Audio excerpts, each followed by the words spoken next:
Good morning, good afternoon, and good evening. I'm Jack with TrailRax here. In today's video, we're going to be going over the install for the tremor rack on the Ford Ranger. Today we'll be installing on a Ranger Raptor, but this still will include the same installation process that will go over your XLTs and other models of the Rangers. Watch this video in its entirety so that you know what you're going into before the install starts for yourself. And also, as you receive the package of your roof rack, inspect the package when it arrives. Make sure there's no obvious damage or obvious holes in there.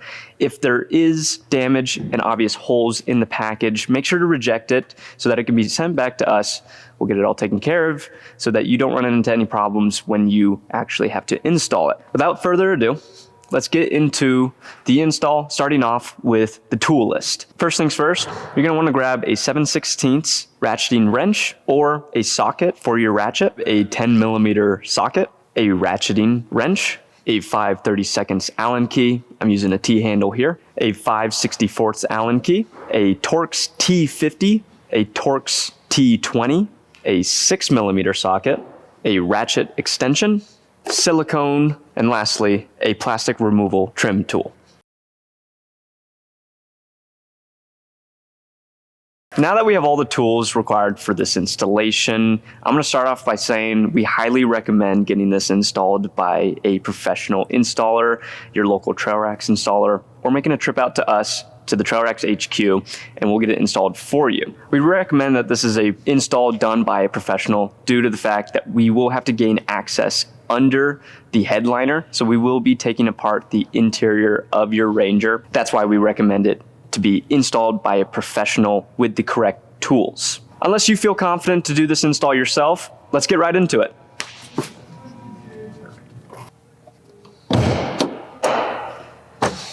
Grab your 10mm. First step is going to be disconnecting the battery. As a pro tip, when disconnecting this battery, this terminal does like to hang out around the battery. Highly recommend putting a towel between the two, just in case. You're going to want to grab your ratchet extension and also your T20 Torx bit in order to start removing these upper grab handles in the rear passenger. So let's get going.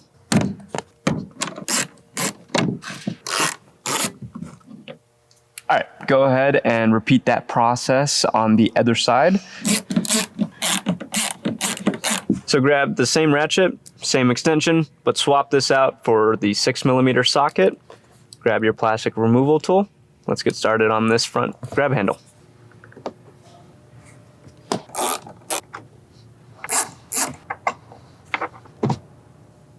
Next step is going to be, you're going to want to take down this door trim here. You don't have to take it completely out, just remove it from the top bits here and let it hang.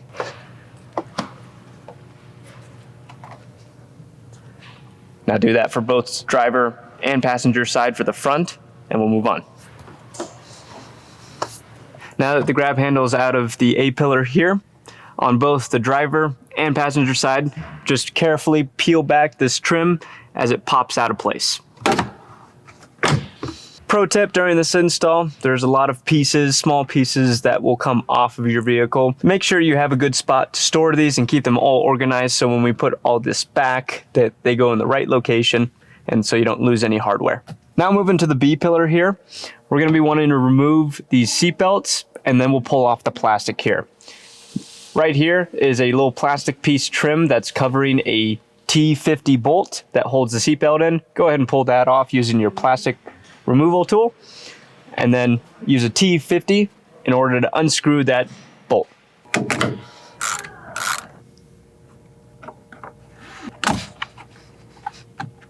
Now go ahead and repeat this on the other side of the vehicle on that same B pillar. Let's move on. Moving to the back here on the bench here, we're going to want to grab and find this little pull tab to let this rear bench fold down. Now that it's out of the way here, remove the headrest from both sides so that it can flip all the way down. Like we did on the front doors, we're going to have to grab this seal here, pull it down halfway so that it can expose the top end.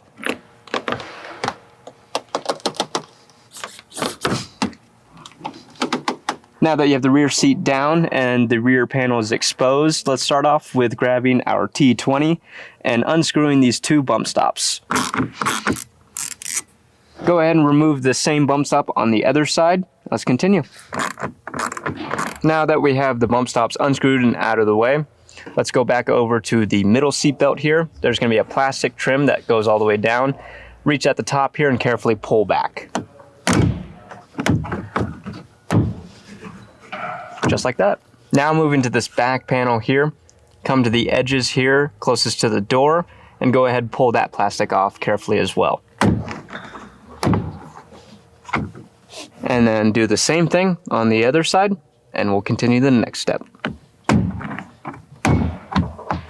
Now moving on to the seat belts, there's going to be a little plastic cover, again covering that T50 bolt, so grab your T50 Torx bit and then remove that plastic piece and unscrew the seat belts.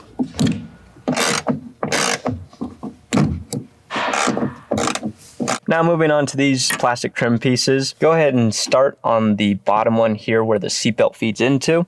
Go ahead and gently pull back on that one until it pops out. Now we can move to the top one here, start to the top and move your way down. Just like that. Now repeat that on the other side on that same C-pillar and we'll move on. Pro tip here, make sure when you pull these plastics back, sometimes these metal clips do stay in the metal frame here. Go ahead and grab those and put them back on to the plastic trim piece so that when you reinsert them, they reinsert properly. Okay, just like that. Maybe state that sometimes they can fall. That'll do. Go ahead and grab your 10 mil socket, extension, and your ratchet in order to remove the 10 mil M6 nuts on the underside of your black trim on your rain gutter. We're going to want to remove those in order to continue with the install of the roof rack. This is what that nut looks like coming out of here. It has an attached washer on that back side. Make sure these do not fall into the A-pillar because that will be sitting next to your airbag, causing a very potential hazard if you get into an accident. So do not lose these within the vehicle. Keep all 4.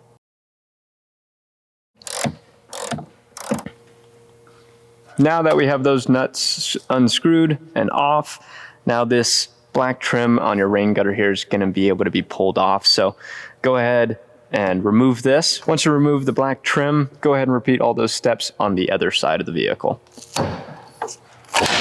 All right, now that we have the interior taken out and all that good stuff is out of the way and we can gain access under the roof. Obviously, you've noticed a little bit of a change. This is our second day on this install. Trust me, it won't take you 2 days to install this roof rack, just due to the fact that it takes quite a bit of time to film these install videos. We have split it up in 2 different days so that we can make sure that we are showing you everything that you need to know and do for this install. Let's get to assembling the roof rack. By first, let's grab 2 of the extrusions provided in your box and also these mounting feet. This is going to be the rear, the larger one will be the rear and the smaller one will be the front.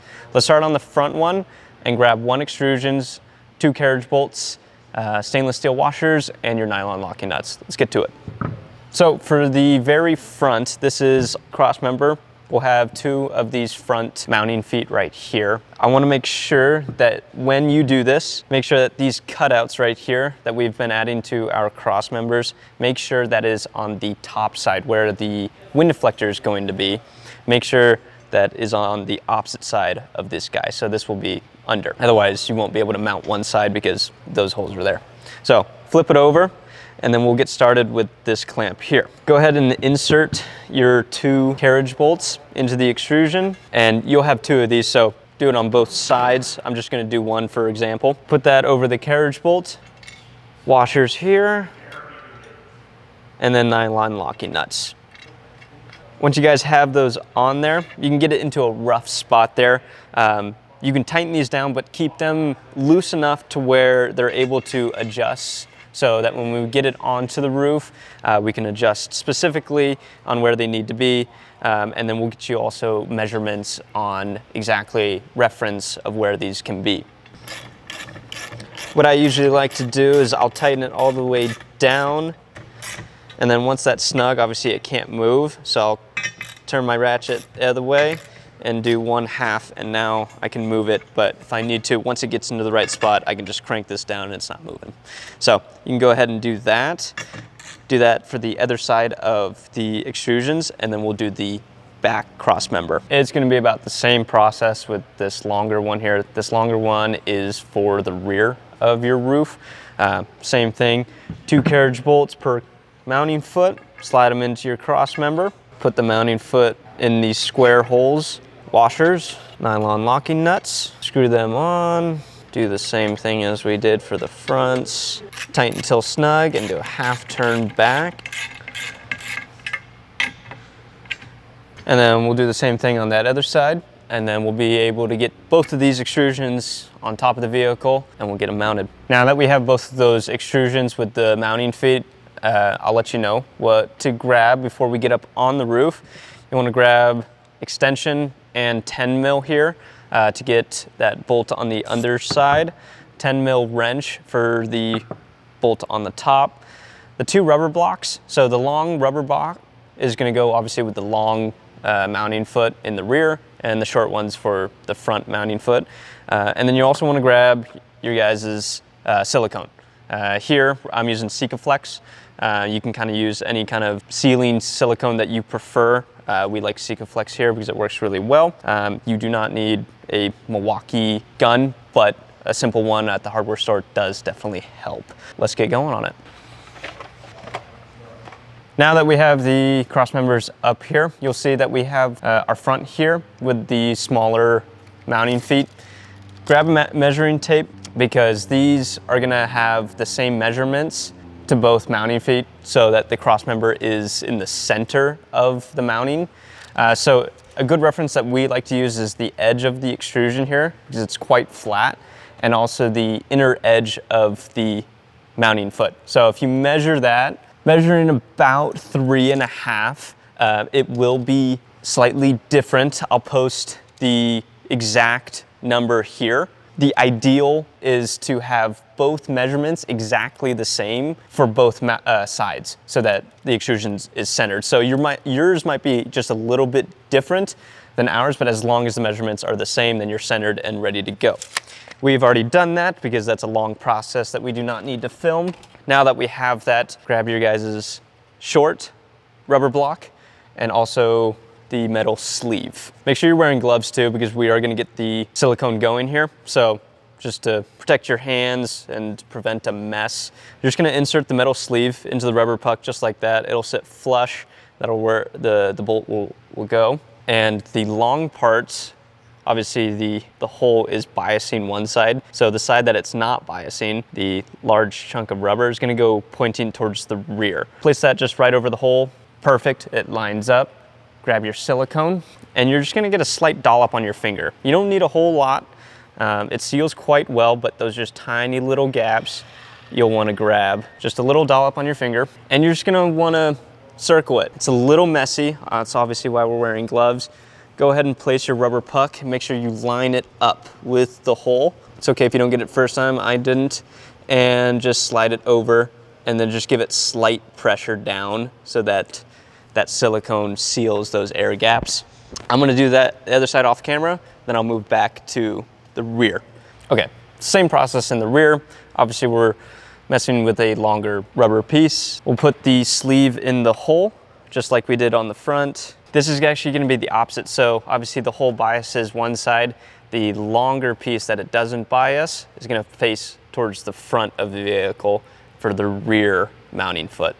So again, just make sure, put it over the hole, line it up so that you have a reference of where you're gonna put it. Then we'll grab the silicone, do the same exact thing on your finger because it really doesn't take that much. Then put it around the hole. Try not to cover the hole, but just around it. And just like the front, place it right over, lining it up with the hole. Yep, all good to go. Now we can place the mounting foot over, give it a little pressure, make sure that still lines up, and now we're ready for the bolts. Grab the M6 40mm length bolts and your rubber hybrid washers here. These will help seal it up. So go ahead and just push that onto the head of the bolt, the rubber will kind of fight you on the thread, so just keep pushing it on there. And then when you guys tighten these down, the washer will flatten out, but once it flattens out, don't push anymore, otherwise the rubber will get cracked and separated, and you don't want that. So make sure it just goes flat, and then you're good. Also grab the M6 and washer bolt here, and go ahead and drop your bolt through, and we'll get the nut on the other side. This is why you're gonna need the extension, your 10 mil. It's gonna go on the underside on that nut there. And just like that, the washer right here, the rubber is compressed. The metal washer that it's connected to is flat, and the nut on here is tight. And you will see that the rubber block here is a bit squished. That is supposed to happen. Obviously it's rubber, so it's gonna squish a little bit. That's totally okay. We're gonna do the same thing on the front there. I'll do the other side, camera off. Same process for the front here. Just grab your bolt and slide that into the hole. And on the underside of where we've gained access to, the same place where we had to take the rain gutter plastic black trim off here, it's the same hole. You're gonna use the same nut that we used in the back there, and just go ahead and do the same process. Wrench on top, ratchet on the bottom, extension, tighten it down till the washer's flat. Rubber is gonna be squished, then you'll be good to go. Now we're on to assembling the rest of the roof rack. You can start on the wind deflector here. We can install the logo plate. It's already installed for me here. Just make sure when you put it on that the wind deflector, the logo plate is on the driver's side of the vehicle. So left side, and it's facing forward in this way. Essentially, this is the front of the vehicle towards you. And put on your trim at the same way to where this squishy rubber bit is on the back side of it. That'll be the part that is facing the vehicle. And just go ahead and massage this trim all the way on, and make sure you leave about a ½ inch gap from the seal to the edge of the wind deflector, because the edge of the wind deflector actually sits on top of the side rail. So we don't want this rubber piece impeding that. Make sure to cut off any excess rubber, and then your wind deflector is good to go. We'll go on to grabbing the rest of the extrusions, the side panels, and we'll get those all screwed in together, and I'll show you which extrusions that the ones that are on the roof already are in place. So obviously leave those open, so when we put the rack on, just slips on, bolted in, we'll be good to go. Also, now that we have the top extrusions bolted in and everything, don't put the interior back together. We'll do that at the very end once everything is done. When we put the roof rack on, we may need to adjust more, just in case things are not lined up. We can still access those nuts on the other side, so you don't have to tear down your interior all over again. So we can just do that once. So just wait. Please be patient with this install. Patience is very key with this install. So let's continue with that. So what I usually like to do with these installs here, kind of goes across the board with all our roof racks, is I like to grab the side panels, lay them upside down on a table just like this, and using that 90-degree bend, we can hold the extrusions in place and where we want to. Then we can bolt them in after that. The ones that the spots that you don't want to put a cross member, that they're already on the vehicle, is going to be the second to last. So there's one cross member that goes all the way to the rear. The one just in front of it, don't put a cross member there. And the one in the very, very front, the same one that holds the wind deflector, don't put one on that because it's already on the vehicle. On the other spots, make sure to put your extrusions there, and make sure, make your decision on where you want to place the drop-in spots. So these guys right here, where you can slide in bolts. Make sure to choose which side, either driver, passenger side, and then put all of that. We like to do it on the driver's side, so we're gonna put it all on one side. We'll get these screwed in, and then we'll continue. Excuse the dirtiness, but make sure when you're putting the extrusions on here, decide whether you want these open spots where you can slide hardware in, either on the driver's side or the passenger side. I usually like to do driver's side, so that's what I'm gonna do. You can do passenger, whatever works best for you. Make sure that since the roof rack is upside down, that these are also flipped upside down to where the open spots are facing to the ground. You're gonna wanna use the 3/4 quarter 20-inch black oxide bolts with washers, the black oxide washers to screw these in, 2 per side. We don't have to put Loctite in them quite yet, but you can snug them down so that there's no movement in there. We can Loctite it all later once the roof rack is perfect where we want it, lined up, all that good stuff. So let's continue. And then on this middle cross member here, that is third to last. So with this big gap, this guy, the next one coming forward, make sure to put 4 carriage bolts in, 2 on each side. These will act as the bolts for the support foot that goes in the middle. So I'll just go ahead and slide those in before you bolt these in. Obviously we can't do that after, so just slide those guys in, and now we can bolt this guy down.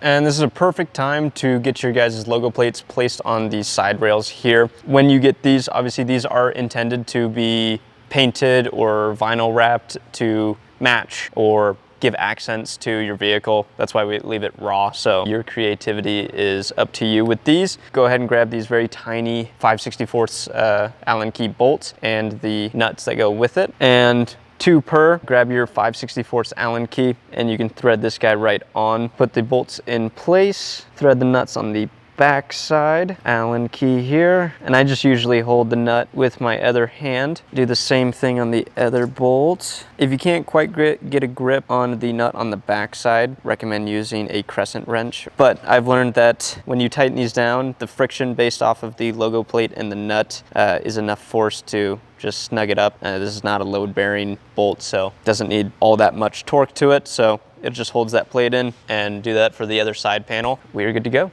Coming back to the carriage bolts that we placed in this middle cross member, we're gonna grab our support feet. You're gonna have these 2 pieces, these 2 L-shaped pieces. I already have an assembled one here, kind of running as an example. The top one with the square holes on the top here, that's going to these bolts here, so up towards the roof rack. And then the bottom one here with the circle holes will have the bolts that go through, and that will have this rubber puck that will lay against your roof there. And then same again, you'll have these long slots on both these clamps here that will have a carriage bolt go through the backside and a nut and washer on the front side here. I'll get a close-up look here of kind of how this looks. You'll have 2 bolts here holding the rubber puck, 2 bolts here holding these 2 together, and that's pretty much it. It's pretty simple. And then once you have this as your final product, we can put it on the rack here, and it's just gonna flip upside down. And they're not side specific, so you can place on either side. Just make sure that the rubber puck sits closest to the side rail, while the carriage bolts that are mounted to the extrusion sit to the inwards of the roof rack. So just like that, we'll grab stainless steel washers and nylon locking nuts and screw these guys down. You'll want to leave both these carriage bolts, these nuts connected to the carriage bolts, loose. You can snug them down, do that half turn trick that I showed you earlier, and do the same thing with the height adjustment carriage bolts here, because once we get the roof rack on there, you will have to adjust to make sure that it's giving even pressure to your roof. And so we get that all sorted. For right now, leave them loose, then we'll tighten them once we're up there. Now that we have the support feet in place, the roof rack is ready to go up on the roof. We'll connect it to the extrusions that are already existing up there. So go ahead and grab your guys' 3/4 inch black oxide bolts per extrusion. So that'll be 8 in total, 4 each side, 2 each cross member on each side. So go ahead and grab those. Grab a couple hands, because it is a little awkward picking this up by yourself. Behind the camera, I got a big crew behind me. So let's get this up and going, and we'll get it all screwed up. Let's go.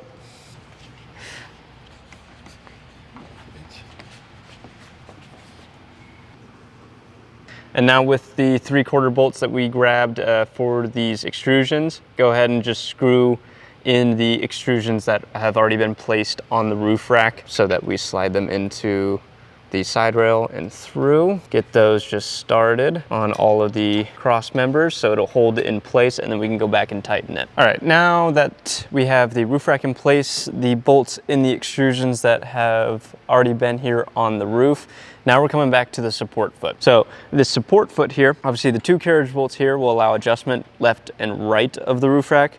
these carriage bolts down here with these nuts will allow adjustment up and down. So do the up and down first. It doesn't need a ton of force on your roof. Just make sure that it's sit flush on the roof and you can tighten those guys down. Once those are tight, make sure that it's in this rain gutter here that's in your roof here that this rubber block sits in.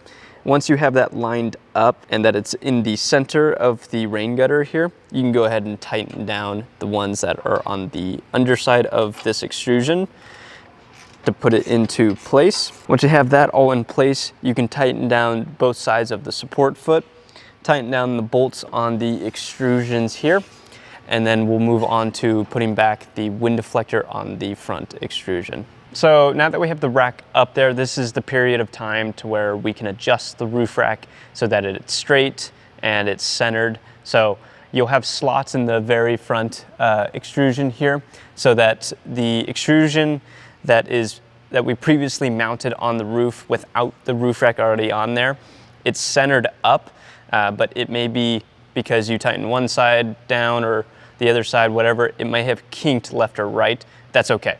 We added slots into the side rail for those extrusions so that we can now, in case that's a little kinked, we can adjust the roof rack so that it is straight. So this is your time to do that.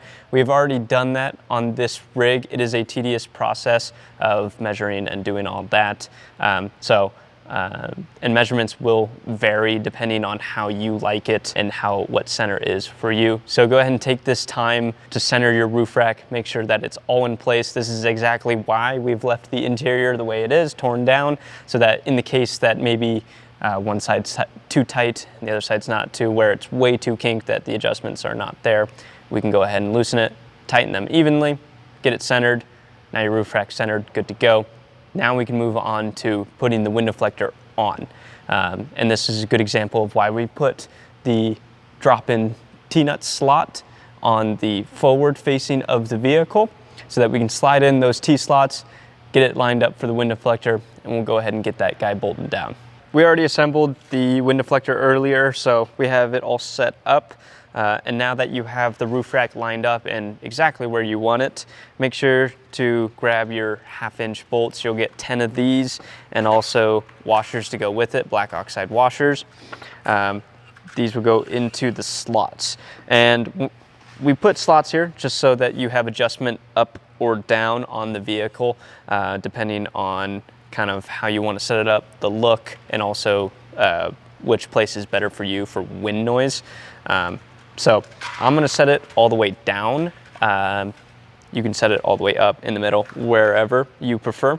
I recommend getting a second hand for this, just due to the fact that it is a long piece. So one guy on one side and you on the other side. So we'll get it up on that extrusion. Make sure to slide your T-slots into that extrusion first. Put the wind deflector up, line those guys up, bolt and washer, tighten it down. Pretty simple. We'll show you how to do it here in just a second.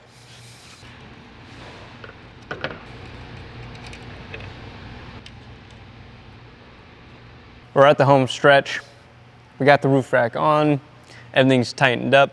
This would be your time to Loctite the roof rack as well. All the bolts that don't have nylon locking nuts, just back them out. Little dabble of the Loctite that's provided in your hardware. Tighten it down, good to go. Check it after 500 miles just to make sure all the specs are, none of the bolts are backing out. If they are, reapply Loctite, tighten it back down, check another 500 miles. If it doesn't happen again, you're all good to go. Now we're on to putting the interior back together. There is some tips and tricks that I will show you on how to put that back together. The door seals is a big one because if you do it incorrectly and there's gaps, you will get wind noise and outside noise when you're driving just because the door doesn't have a perfect seal again. So let me show you how to do that. Go ahead and start putting the plastics back together. Make sure to tighten down your seat belts. There's a Torx 50. Tighten them down to your owner's manual specifications.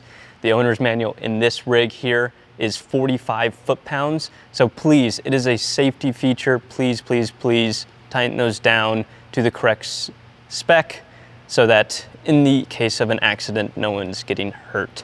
So let's continue with the putting back together the interior. On this front door here, as an example, I've put the plastics back so that it is ready to accept the door seal. This little method that actually makes it easier to reinstall these door seals.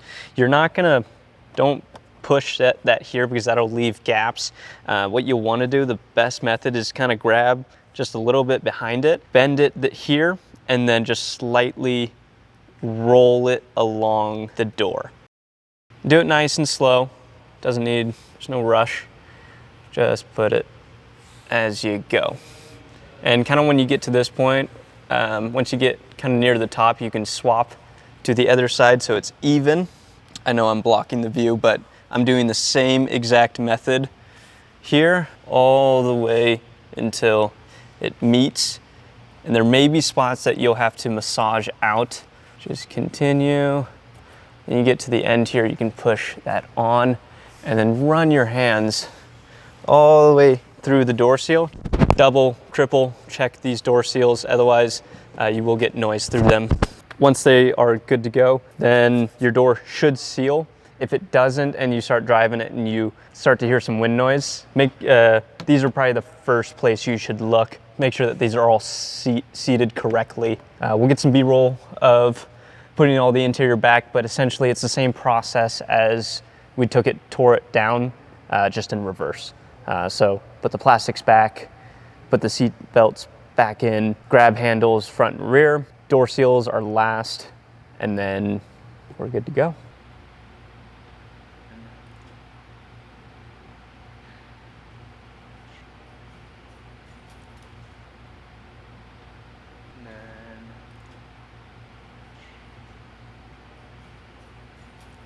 We have everything put back together. The roof rack is on. It looks great. Now it's time to put some accessories on it. And if you have any questions when it comes to that sort of thing, or maybe you run into a roadblock while you're installing this, feel free, please reach out to us.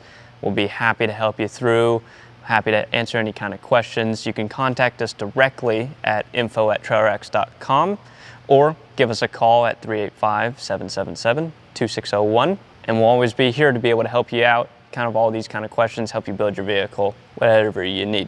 I hope you enjoy your Ranger, the new roof rack you just got on here. Go hit some trails. I hope to see you out there. Thank you for joining me, and I will see you in the next one.